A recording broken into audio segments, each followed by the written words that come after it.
Good morning. So I sat down to dinner about 3.5 weeks ago on a much needed and long overdue trip home with my high school English teacher. And during the course of conversation over dinner, several things were mentioned, but one of which I've not been able to let go. Not because it was surprising to me, but because it was surprising to her. She said, "Julia, I wish that they would tell parents, if you love your children, you won't allow them to become doctors." She said those words as the mother of a second-year resident in one of the nation's busiest training programs. So this morning, I'm not here to talk about the training process that we've all heard so much about, the 120-hour work week that became 80 hours. I won't talk about the overwhelming fear and feeling that comes over many physicians when they realize how unwise a financial decision it is to go into medicine. Fortunately, that's not why most of us go into it.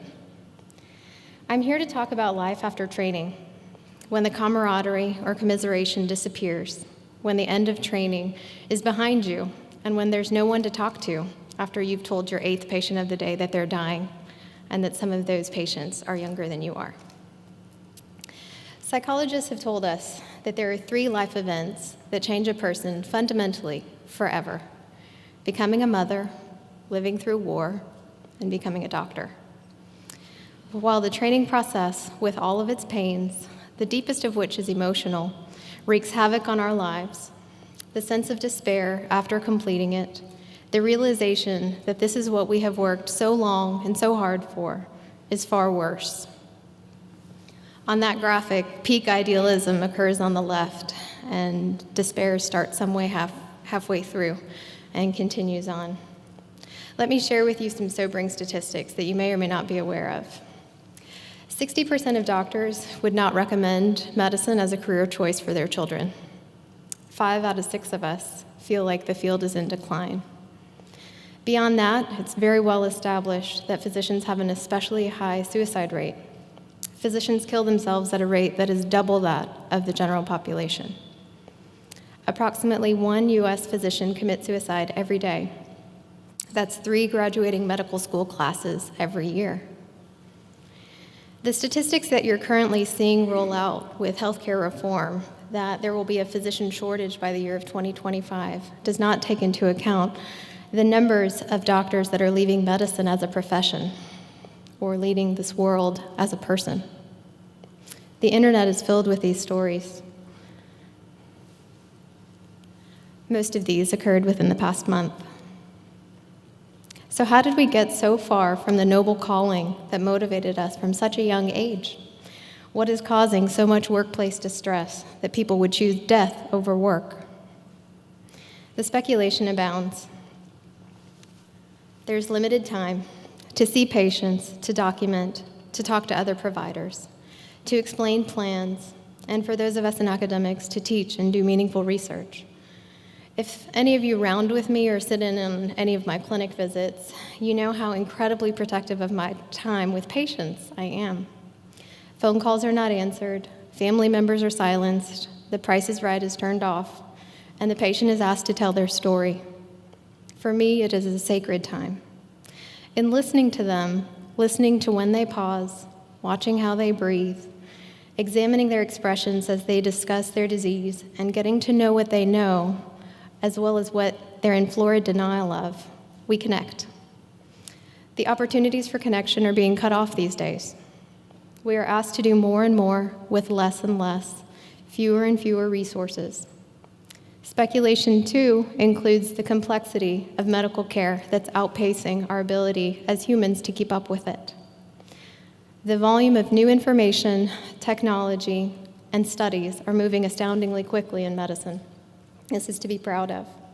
However, we as physicians are some of the most adaptable people who are taught to assimilate a lot of information very quickly, but we're reaching the limits of our capacity to do this. This has driven many of us to subspecialties where we can actually try to control and master our field. But many of you are aware the greatest needs are actually in primary care. Now you add to this the addition of regulatory requirements. Not a week goes by that we're asked to do some new online registry. The lists of forms that you have to fill out and boxes to check limit those human connections more and more. And we haven't even gotten to the life portion of the work-life balance. All of those demands leave little time or energy for family, if you're lucky enough to find time to have one. It seems odd that the profession which uniquely has humans as the worker and the very object of work seems the most dehumanized. Looking deeper, beyond the time constraints, beyond the constant worry given workplace chaos, the most disheartening aspect of being a doctor comes when we lose touch with the calling we all shared. Rachel Naomi Remen, who is a pioneer in helping physicians avoid burnout, stated it this way: "The reasons people go into medicine are often woven deeply into who they are. Despite difficult and sometimes impossible demands placed on them, they will continue to try to do their best to care for people, but the system always asks them to function far below their level of personal excellence. When you compromise your best self on a daily basis, something gets extinguished in you, and that something is what has kept the profession of medicine alive for thousands of years. It is this daily falling short of your best, especially when your best is something someone else is relying on, that makes the art of doctoring so sad these days. We aren't given the chance to do or be our best."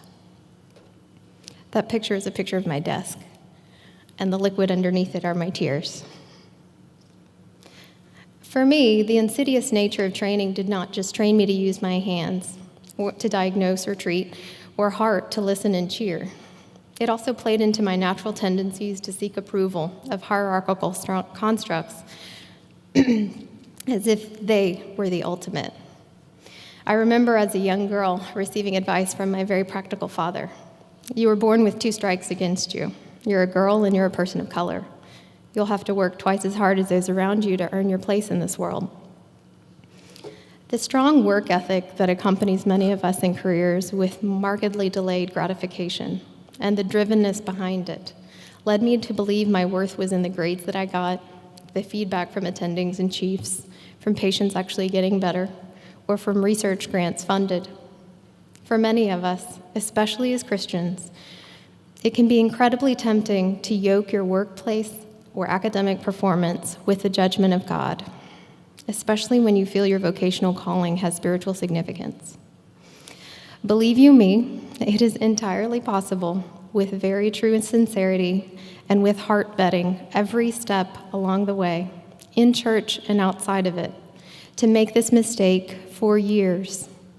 It took me a very long time before I realized that my drivenness was actually my desire to control my future, rather than trusting God, who I assuredly bowed my head to, but from whom I protected my heart.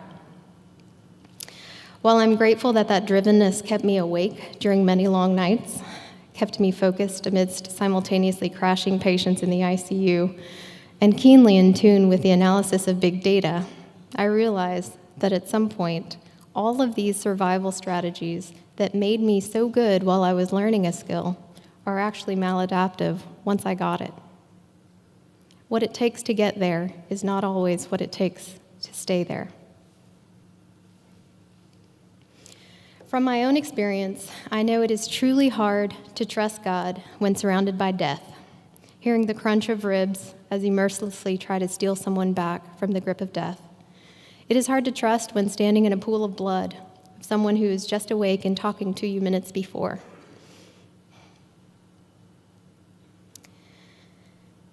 It is hard to trust when standing in his sovereignty, when you see people abuse themselves day after day, or even worse, abuse others.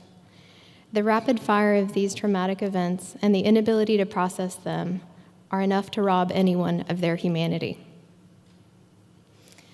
So, in closure, I have 3 words for you.